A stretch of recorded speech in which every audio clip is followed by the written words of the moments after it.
Hop. Plus kaliy manganat. Kaliy manganatmi? Kaliy permanganatmi? Mana shunaqada. Nomini ham bilmaysiz. Kaliy permanganat ko'p. Manganat bo'lsa 2 bo'ladi mana bu yerda. Matematik. Sulfat kislota. Hop. Keyin barobar qo'yasiz. Endi bu yerda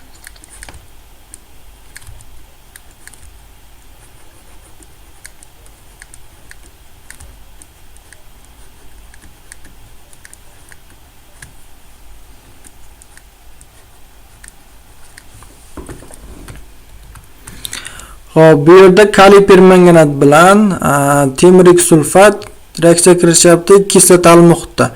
Sulfat kislota bo'lgani uchun muhitni kislotaligini ta'minlab beradi.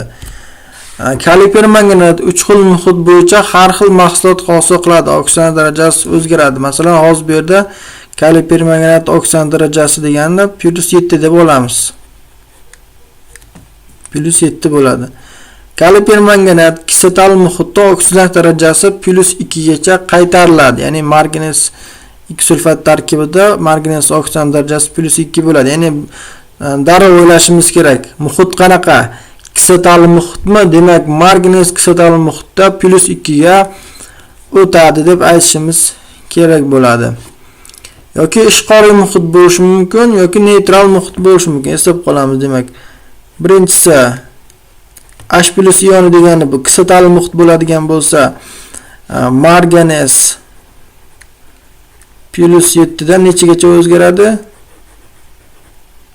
+2 ga o'zgaradi. Keyingisini OH ioni deb olaman. OH ioni degani ishqoriy muhit degan ma'noni beradi. Demak, bunda marganez +7 dan o'zgaradi nechiga? Marganez +6 ga. +6 ga. Keyingisi neytral muhit degani vodorod ioni bilan OH ioni bir-biriga teng bo'ladigan bo'lsa, neytral muhit bo'ladi. Bunda marganez +7 ionidan marganez +4 ga o'zgaradi. Ya'ni +4 degani marganez 4 oksid chiqadi degani. Marganez +6 degani 6 valentli tuzi. Masalan, deylik kaliy 2 marganez O4 chiqishi mumkin. Bunda marganezning ekvivalentli biron bir tuzi, masalan marganez X sulfat. Ya'ni bu nima uchun kerak desa, mahsulot qaysi modda chiqishi kerakligini aniqlab olish uchun mana shu muhitlarni yodlashimiz kerak. Tushunarli?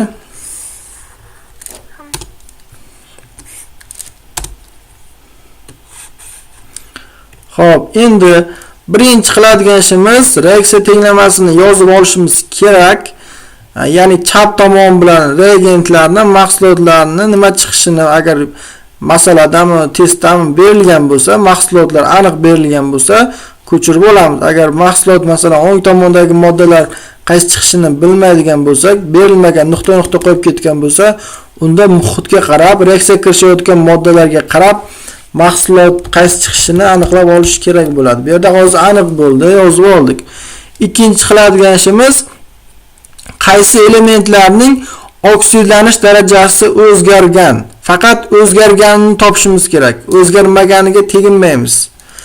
Bu yerda temir X sulfatning tarkibida temirning oksidlanish darajasi +2 bo'ladi. Demak, temir +2 dan temir 3 sulfatning tarkibida temirning oksidlanish darajasi +3 bo'ladi. Demak, temirning oksidlanish darajasi nima qildi? O'zgaryapti. Marganez demak +7 dan o'zgaryapti +2 ga qarab. Qolganlarda oksidlanish darajasi o'zgarmaydi. Masalan, mana bu yerda kaliy +1 bo'ladigan bo'lsa, mana bu yerda ham kaliy +1 bo'ladi. Oltin gugurt +6 bo'ladigan bo'lsa, qolgan hammasida ham oltin gugurt +6 bo'ladi. Bizga o'zgarmagani kerak emas. Tushundikmi? Xo'p. Endi oksidlovchi qaysi, qaytaruvchi qaysi, o'shani bilib olishimiz kerak. Yuqori oksidan darajasi ega bo'ladigan bo'lsa, asosan oksidlovchi vazifasini bajaradi. Quyi oksidan darajasini namoyon qiladigan bo'lsa, qaytaruvchi vazifasini bajaradi. Ya'ni bu yerda kaliy permanganat bu oksidlovchi bo'ladi. Temirik sulfat qaytaruvchi bo'ladi. Qaytaruvchi elektron berib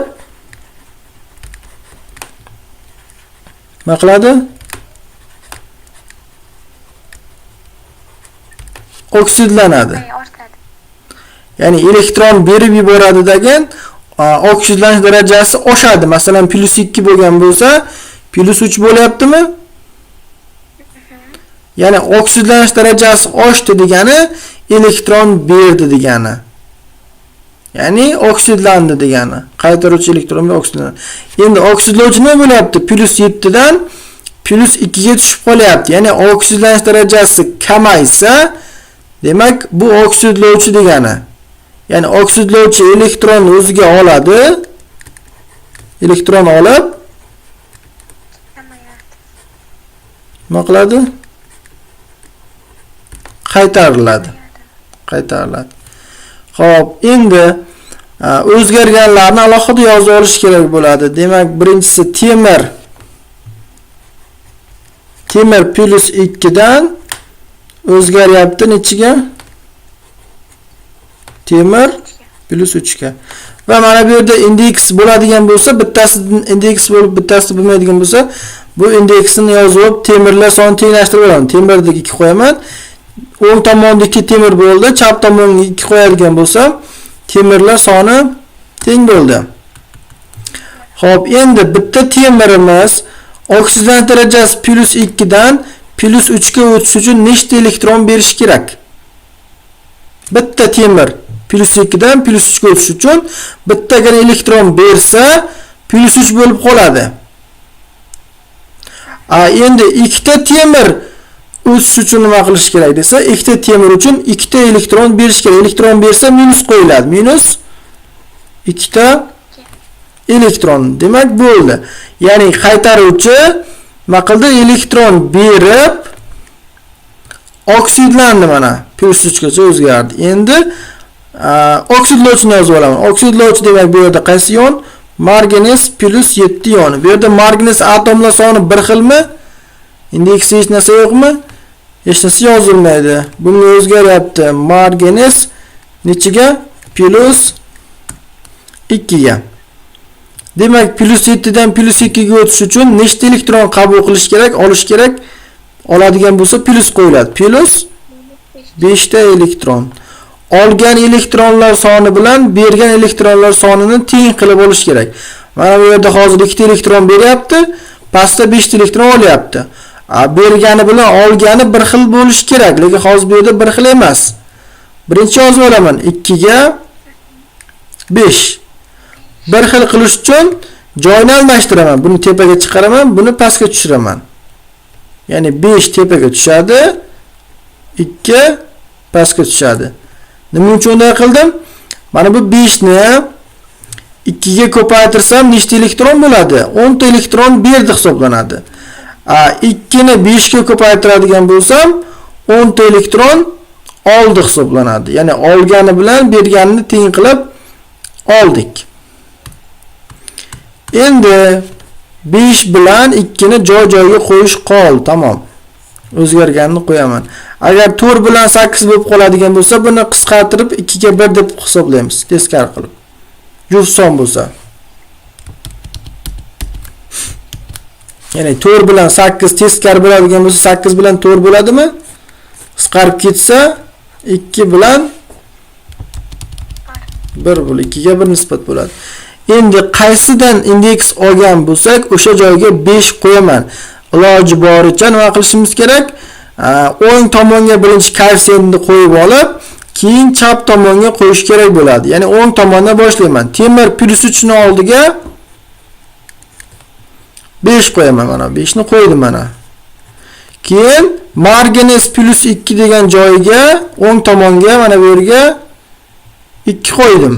Endi qarayman. O'ng tomonda ikkita marganes bo'lyapti. o'ng tomonda nechta margines bo'lsa, chap tomonda ham shuncha margines bo'lishi kerak. Demak, margines chap tomonda faqat kaliy permanganat oldida bor. Demak, uni oldiga 2 qo'ysam, margineslar soni teng bo'ldi. Endi kaliy chap tomonda 2 ta bo'lib qoldi. O'ng tomonda ham 2 ta bo'lishi uchun mana bu yerga 1 qo'shim kerak. Endi temirlar soniga qarayman. Temir bu yerda 5 ko'paygan 2, o'ng tomonda 10 ta bo'lyapti. Chap tomonda bitta bor. Demak, buni oldiga 10 qo'ysam, temirlar soni teng bo'ldi. Endi oltin gurtga qarayman. Mana bu yerda temir sulfat tarkibida 5 ko'paygan 3. 15 ta, bu yerda 2 ta, bu yerda bitta bor. Hammasini qo'shib chiqsam, jami oltin gurtlar soni 18 ta bo'lyapti. Chap tomondachi? Mana bu yerda 10 ta oltin gurt bor. To'g'rimi? 18 ta oltin gurtdan 10 tasi temir sulfatda bo'lsa, qolgan 8 tasi sulfat kislorida bo'ladi. Sulfat kislorodining tarkibida vodorodlar soni 16 tami? Chap tomonda 16 ta vodorod bo'lishi uchun o'ng tomonda ham 16 ta bo'lishi kerak. Uning uchun suvning oldida koeffitsiyenti 8 bo'lishi kerak. Tushundingizmi? Masalan, bunday tushishi mumkin. PKS5 plus nima? Nitrat kislota barobar fosfat kislota plus sulfat kislota plus azot 4 oksidi plus nima? Suv. Bu yerda mana bu moddamizda PKS5 bu, demak, oksidga ham asosga ham kirmaydi. Bunaqa moddalarda, ya'ni valentlikdan biroz chetlashgan holatda hozir valentlik, masalan, buning valentligi 2, buni valentligi 5 chetlashgan desak noto'g'ri bo'ladi. Oksidlanish darajasini topishda nima qiladi bu? Biroz butun son bo'lib ketadi oksidlanish darajasini topish. Nima uchun? Oltin gurt oksidlanish darajasi -2 bo'ladimi? 5 kere 2 10, 2 ga bo'lsak buniki plus 5 bo'ladi. Xohlasak bu bo'yicha olsak ham bo'ladi, farqi yo'q. Yoki buni oksidlanish darajasini ikkalasinikini ham nima deb olsak bo'ladi? Bunaqa moddalarda 0 deb olib ketsak ham hech kim bizani urushmaydi. Ya'ni PKS5 yoki PKS3 yoki nima alyuminiy S3 mana shularda biz 0 deb olsak bularda bo'ladi. Tushunarli? Xo'p, endi oksidlanish darajasi o'zgarganlarni yozaman. Azot nitroksidan tarkibida +5, boya +3 qilib oldingiz siz uni. Fosfatning tarkibida fosfor +5. Sulfatning tarkibida oltin gugurt +6. Azot 4 oksidning tarkibida azotniki +4. Mana o'zgarganlarni yozib oldik.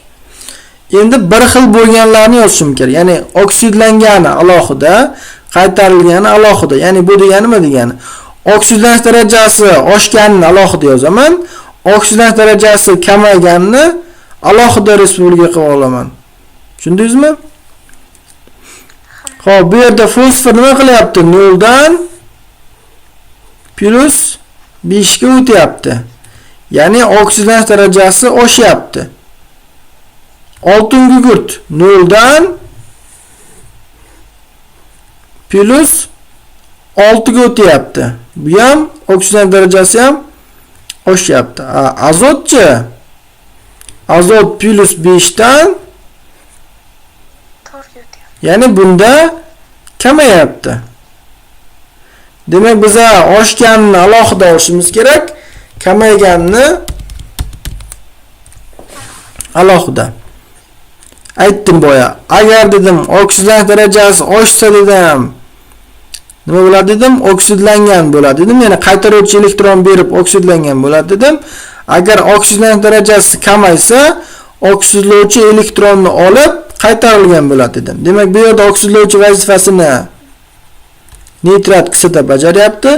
Qaytaruvchi rolini esa fosfor 5 sulfid bajaryapti. Demak, birinchisi faqat oksidan daraja oshganlarni yozib olaman. Ya'ni fosfor ikkisini ham olaman. 0 dan nechaga o'zgaryapti?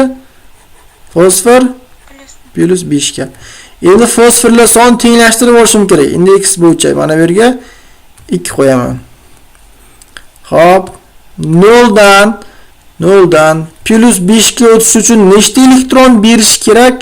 5 ta elektron berish kerak bitta fosfor. Lekin bizga fosfor nechta? 2 ta. Demak, u nechta elektron bergan? 10 ta elektron bergan. Endi oltin gugurtni yozaman. Oltin gugurtdan 5 ta. Buniki 0. Nechaga o'zgaryapti?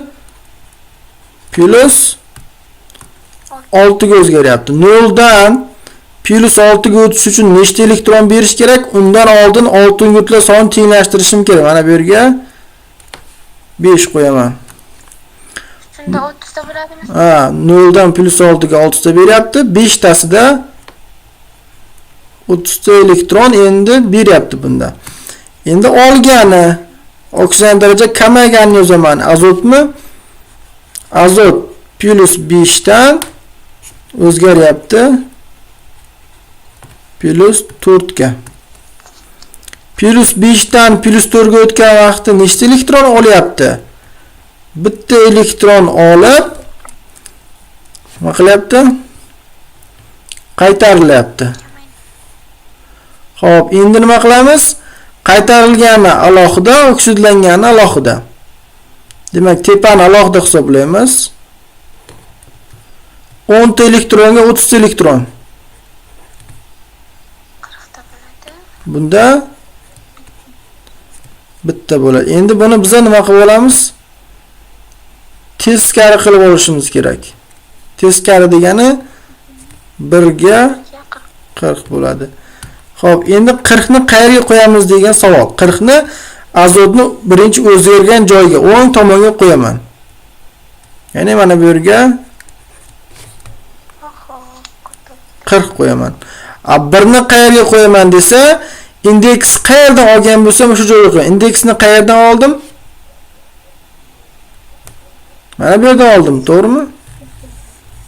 Bu yerga va mana bu yerga necha qo'shim kerak? Fosfor 2 da bo'lib qoldimi chap tomonda? Demak, bu yerga 2 qo'ysam, fosforlar soni teng bo'ladi. Oltin gugurt 5 ta bo'lib qoldi. Demak, mana bu yerga 5 qo'ysam, oltin gugurtlari ham teng bo'ldi. Endi azot 40 ta bo'ldimi? Demak, mana bu yerga 40 qo'ysam, azot nima bo'ladi?